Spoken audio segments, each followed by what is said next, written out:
سیدنا ابراہیم علیہ السلام کی داستان ہزیمت نہایت ہی دلچسپ ہے۔ بقول ڈاکٹر علامہ محمد اقبال کہ غریب و سادہ و رنگی ہے داستان حرم، نہایت اس کی حسین اور ابتدا ہے اسماعیل۔ سیدنا ابراہیم علیہ السلام کو اللہ رب العزت نے بیٹے کی قربانی کا حکم دے کر بہت بڑی آزمائش میں ڈال دیا، لیکن قربان جائیں سیدنا ابراہیم علیہ السلام کی اعتقاد پر، ان کے اعتماد پر اور ان کے توکل اور ان کے بھروسے پر کہ انہوں نے اس مشکل سے مشکل آزمائش میں بھی انہوں نے اپنے آپ کو ثابت قدم رکھا۔ سیدنا ابراہیم علیہ السلام کی اس داستان عظیمت کو اللہ رب العزت قرآن مجید فرقان حمید میں یوں بیان فرما رہے ہیں۔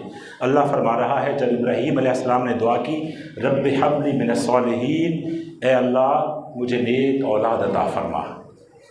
اب یہ ابراہیم علیہ السلام کی سنت ہے کہ اگر دعا اولاد کے لیے مانگی جائے تو نیک اولاد کے لیے دعا مانگی جائے۔ اللہ فرماتا ہے جب میرے بندے نے مجھ سے نیک اولاد کے لیے دعا مانگی تو اللہ رب العزت کیسے بشارت دے رہے ہیں۔ اللہ فرماتا ہے فَبَشَّرْنَهُ بِغُلَامٍ حَلِيمٍ، اللہ فرماتا ہے ہم نے اپنے بندے کو بردبار بیٹے کی بشارت عطا فرمائی، بردبار بیٹے کی بشارت عطا فرمائی۔ بڑھاپا ہے، بزرگ ہو چکے ہیں، بزرگی کا عالم ہے اور اللہ سے دعا کر رہے ہیں کہ اللہ مجھے ایک نیک اور صالح بیٹا عطا فرما۔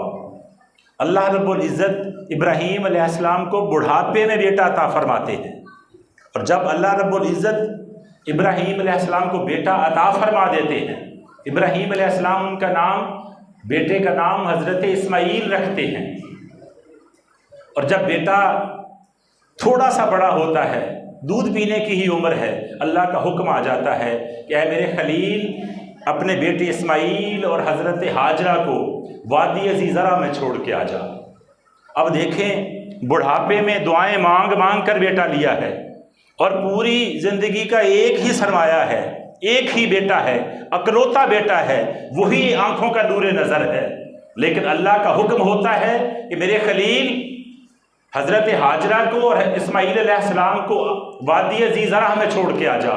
اب قربان جائیں نبی کی محبت پہ کہ نبی اپنے اللہ سے کتنا پیار کرتا ہے۔ حضرت ابراہیم علیہ السلام اپنی زوجہ محترمہ اور اپنے بیٹے کو لے کر وادی عزیزرہ میں چھوڑنے کے لیے چلے جاتے ہیں۔ وہ بے آب و گیا ریگستان، نہ وہاں پر پانی ہے، نہ خوراک کا بندوبست ہے، نہ سایہ ہے، کچھ بھی نہیں ہے۔ ابراہیم علیہ السلام 1 کلو کھجوریں اور ایک پانی کا مشکیزہ ساتھ لے کے جاتے ہیں، اپنے بیٹے اور بیوی کو بے آب و گیا ریگستان میں چھوڑ کر آ جاتے ہیں۔ جب چھوڑ کر واپس پلٹنے لگتے ہیں تو زوجہ محترمہ پوچھتی ہیں کہ اے اللہ کے خلیل، آپ ہمیں اس بے آب و گیا ریگستان میں چھوڑ کر جا رہے ہیں، کیا یہ میرے اللہ کا حکم ہے؟ سنیے نبی کی زوجہ محترمہ، آپ نے یہ نہیں پوچھا کہ اللہ کے خلیل ہمیں یہاں کس کے سہارے چھوڑ کے جا رہے ہو، اے اللہ کے نبی ہمیں جنگل میں کیوں چھوڑ کے جا رہے ہو؟ سنیے اللہ کی بندی کا سوال، اللہ کی بندی اپنے بندے سے پوچھتی ہے کہ اے اللہ کے خلیل ہمیں یہاں چھوڑ کر جا رہے ہو تو کیا یہ میرے اللہ کا حکم ہے؟ ابراہیم علیہ السلام کہتے ہیں ہاں یہ میرے اللہ کا حکم ہے۔ اور سنیے بی بی ہاجرہ کا جواب سنیے، اے بی بی میں تیرے اس اللہ پر بھروسہ جو ہے، پوری کائنات کا بھروسہ تیرے قدموں پہ نچھاور کر دوں، بی بی تیرے صبر اور توکل پر میں پوری کائنات کا توکل قربان کر دوں۔ بی بی کہتی ہے اے اللہ کے خلیل اگر اللہ کا حکم ہے تو آپ بے فکر ہو کر جائیں، وہ ہماری حفاظت ضرور فرمائے گا۔ وقت گزرتا ہے، جب بیٹا سن بلوغت کو پہنچتا ہے تو قرآن یوں گویا ہوتا ہے فَلَمَّا بَلَغَ مَعَهُ السَّعْيَ، جب بیٹا دوڑنے کی عمر کو پہنچتا ہے اللہ رب العزت حکم دیتے ہیں اے میرے خلیل اب اس کو میری راہ میں قربان کر۔ دیکھو آزمائشیں پہ آزمائشیں آ رہی ہیں۔ وہ بیٹا جو اکیلا اکلوتا بیٹا آنکھوں کا نور نظر ہے، جب اس کو کھلانے کا وقت تھا، جب بیٹے کے ساتھ لاڈ اور پیار کرنے کا وقت تھا، اللہ نے کہا اس کو جنگل میں چھوڑ کے آ جا۔ اب بیٹا دوڑنے کی عمر کو پہنچتا ہے، اللہ فرماتا ہے میرے خلیل اس کو میری راہ میں قربان کر دے اور قربان جاؤں سیدنا ابراہیم خلیل اللہ کے ایمان اور ان کے اعتقاد پر۔ ابراہیم علیہ السلام اپنے بیٹے اسماعیل علیہ السلام کو لے کر وادی منع میں پہنچ جاتے ہیں۔ بیوی سے کہتے ہیں بیٹے کو تیار کر دو، اس کو تیل لگا دو، اس کو کنگھی کر دو، اچھے کپڑے پہنا دو، دوست کی دعوت پہ جانا ہے۔ اب یہاں پہ ذہن میں خیال نہ آ جائے کہ اللہ کا نبی ہے، بیوی کو کہہ رہا ہے کہ دوست کی دعوت پہ جانا ہے اور جا تو بیٹے کو ذبح کرنے رہا ہے۔ وہ دوست کی دعوت پر ہی جا رہا ہے، خلیل اللہ ہے، خلیل کا مطلب دوست ہوتا ہے، اللہ کا خلیل، اپنے اللہ اس کا دوست ہے، اپنے اللہ کی دعوت پر جا رہا ہے۔ بیوی سے کہہ رہا ہے کہ میں اپنے دوست کی دعوت پر جا رہا ہوں۔ ہاتھ میں رسی لیے، ہاتھ میں چھری پکڑے، بیٹے کو وادی منع کی طرف لے کے جا رہا ہے۔ خدا کی قسم سورج منہ چھپا رہا ہے، پہاڑ تھر تھرا رہے ہیں، یہ مالک کیا ہونے جا رہا ہے؟ باپ بیٹے کو ذبح کرنے جا رہا ہے۔ اور جب وادی منع میں پہنچتے ہیں تو ابراہیم علیہ السلام کہتے ہیں قال یا بنیا انی ارا فی المنام، اے میرے بیٹے، کتنے پیار سے کہتے ہیں، قرآن سنیے نا، یا بنیا، اے میرے بیٹے، انی ارا فی المنام، میں نے خواب دیکھا ہے۔ کیا دیکھا ہے؟ انی اذبحک، کہ میں تجھ کو ذبح کر رہا ہوں۔ بیٹے سے کہتے ہیں بیٹا میں نے خواب دیکھا ہے کہ میں تجھ کو ذبح کر رہا ہوں، فانظر ماذا تری، تو بتا اس میں تیرا کیا خیال ہے۔ اب بیٹا کہہ سکتا تھا نا کہ ابا جان خواب ہی دیکھا ہے، کون سا حقیقت میں آپ کو وحی نازل ہو گئی ہے، لیکن بیٹا، نبی کا بیٹا بھی نبی ہے، وہ یہ جانتا ہے کہ نبی کا خواب وحی خدا ہوا کرتا ہے۔ بیٹا کیا جواب دیتا ہے؟ بیٹا کہتا ہے قال یا ابت افعل ما تؤمر، اے ابا جان جس چیز کا آپ کو حکم ہوا ہے کر گزریے۔ قربان جاؤں اسماعیل علیہ السلام پر، تیری اس ادائے پسری پر کہ تو نے اپنے باپ کے حکم کو کیسے مانا۔ ڈاکٹر علامہ اقبال کہتے ہیں کہ یہ فیضان نظر تھا یا کہ مکتب کی کرامت، سکھائے کس نے اسماعیل کو آداب فرزندی۔ ابراہیم علیہ السلام کے سامنے اسماعیل علیہ السلام ہاتھ جوڑ کے کھڑے ہیں، کہتے ہیں ابا جان جس چیز کا حکم ہوا ہے کر گزریے، اور رہی میری بات، فرمایا میرا فکر نہ کرنا، ستجدنی انشاءاللہ من الصابرین، فرمایا اگر اللہ نے چاہا تو ان قریب آپ مجھے صبر کرنے والوں میں پائیں گے۔ ابراہیم علیہ السلام پھر قرآن گویا ہوتا ہے۔ قرآن کیا کہتا ہے؟ فلما اسلما، جب دونوں راضی ہو گئے۔ اسلمہ اسلام سے نکلا ہے، اور اسلام کا مطلب کیا ہے؟ اسلام کا مطلب ہے اللہ کے حکم کے سامنے اپنی گردن کو جھکا دینا۔ اسلام کا مطلب اپنی من مانی کرنا نہیں ہے، اپنی تشریحیں پیش کرنا نہیں ہے، اپنے مطالب پیش کرنا نہیں ہے۔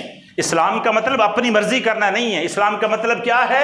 اسلام کا مطلب ہے جو اللہ کا حکم ہے اس کے سامنے اپنی گردن جھکا دی جائے، یہی اسلام ہے۔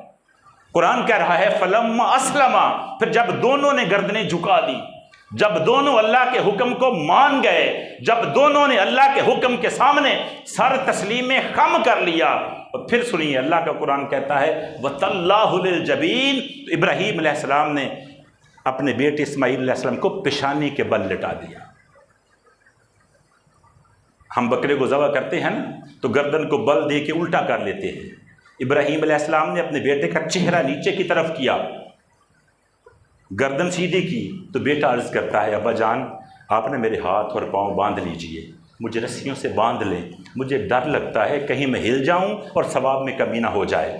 ابراہیم علیہ السلام اپنے بیٹے کو رسیوں سے باندھ دیتے ہیں، باندھ کر گردن پر چھری رکھتے ہیں، تو بیٹا پھر کہتا ہے ابا جان رسیاں کھول دیجئے۔ ابراہیم علیہ السلام کہتے ہیں بیٹا کیا تیرا ارادہ تبدیل ہو گیا ہے، تیرا پروگرام بدل گیا ہے، تو اللہ کی راہ میں ذبح نہیں ہونا چاہتا ہے؟ بیٹا کہتا نہیں ابا جان ایسی بات نہیں۔ ابراہیم علیہ السلام کے سامنے اسماعیل علیہ السلام عرض کرتے ہیں ابا جان کل کا مورخ لکھے گا باپ ذبح کرنا چاہتا تھا، بیٹا ذبح نہیں ہونا چاہتا تھا، باپ نے بیٹے کو رسیوں سے باندھ کر ذبح کر دیا۔ ابا جان رسیاں کھول دیں، میں اللہ کے سامنے سرخرو ہونا چاہتا۔ اللہ کا نبی اپنے بیٹے کی رسیوں کو کھول دیتا ہے، گردن پر چھری چلاتا ہے، پورے زور سے چھری چلاتا ہے، چھری ایک بال بھی نہیں کاٹتی۔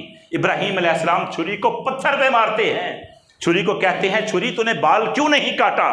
چھری سے آواز آتی ہے، چھری کہتی ہے اللہ کا خلیل مجھے کاٹنے کو کہتا ہے اور وہ رب جلیل نہ کاٹنے کو کہتا ہے۔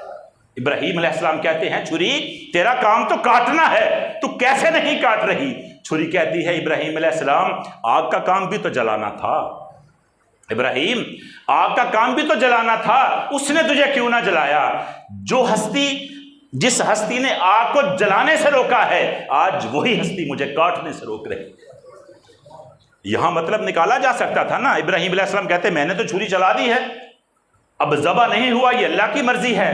نہیں، اللہ کا نبی اللہ کے حکم کو مکمل طور پر ادا کرنا چاہتا ہے، چھری کو پھر دوبارہ تیز کرتے ہیں، پتھر پہ رگڑتے ہیں، چھری تیز کر کے بیٹے کی گردن پہ رکھ کے پورا زور لگاتے ہیں، گردن کٹ جاتی ہے، خون بہہ جاتا ہے، اللہ کا شکر ادا کرتے ہیں، مالک تیرا شکر ہے کہ میں تیری اس آزمائش میں پورا اترا ہوں۔ جب آنکھوں سے پٹی کھولتے ہیں، دیکھتے ہیں کہ جس کو بیٹا سمجھ کے ذبح کیا تھا وہ بیٹا نہیں، وہ تو دمبا ہے۔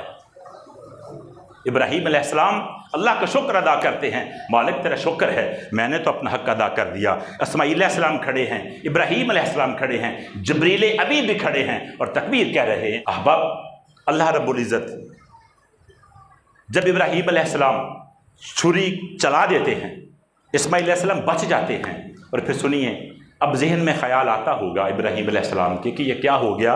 اللہ فوراً وحی دے کر جبریل امین کو بھیجتے ہیں، کہتے ہیں وَنَادَيْنَهُ أَن يَا إِبْرَاهِيمَ، ابراہیم علیہ السلام سے کہہ دیں کہ اے ابراہیم ہماری ندا سن لو، قد صدقت الرؤیا، تو نے تو خواب کو سچ کر دکھایا۔ اللہ کہتا ہے ابراہیم تو نے تو، یہ تیرے لیے بشارت ہے، یہ میری ندا ہے، ابراہیم میں خوش ہو گیا ہوں، تو نے تو خواب کو سچ کر دکھایا۔ اِنَّ كَذَلِكَ نَجْزِي الْمُحْسِنِينَ، فرمایا ہم نیکوکاروں کو ایسے ہی جزا دیتے ہیں۔ ہم تیرے بیٹے کو ذبح نہیں کرنا چاہتے تھے، صرف تجھے آزمائش میں ڈالا تھا، ہم یہ جاننا چاہتے تھے کہ تم ہمارے راہ میں اپنے بیٹے کو قربان کر سکتے ہو یا نہیں کر سکتے۔ پھر فرمایا اِنَّ هَذَا لَهُوَ الْبَلَاءُ الْمُبِينُ، اللہ قرآن میں فرما رہا ہے کہ یہ تو ابراہیم کے لیے بہت کھلی آزمائش تھی۔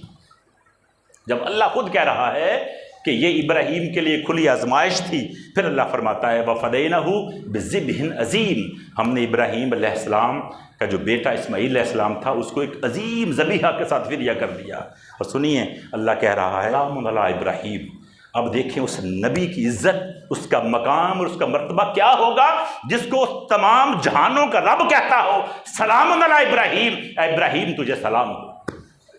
ابراہیم کی عزت اور اس کی مقام اور اس کا مرتبہ کیا ہوگا جس کو اللہ سلام پیش فرما رہا ہے۔ آج منا کی وادی میں لاکھوں قربانیاں ہوتی ہیں، لاکھوں حجاج کرام کھڑے ہوتے ہیں، اور خدا کی قسم ہر طرف یہی آواز گونج رہی ہوتی ہے سلام علی ابراہیم، سلام علی ابراہیم۔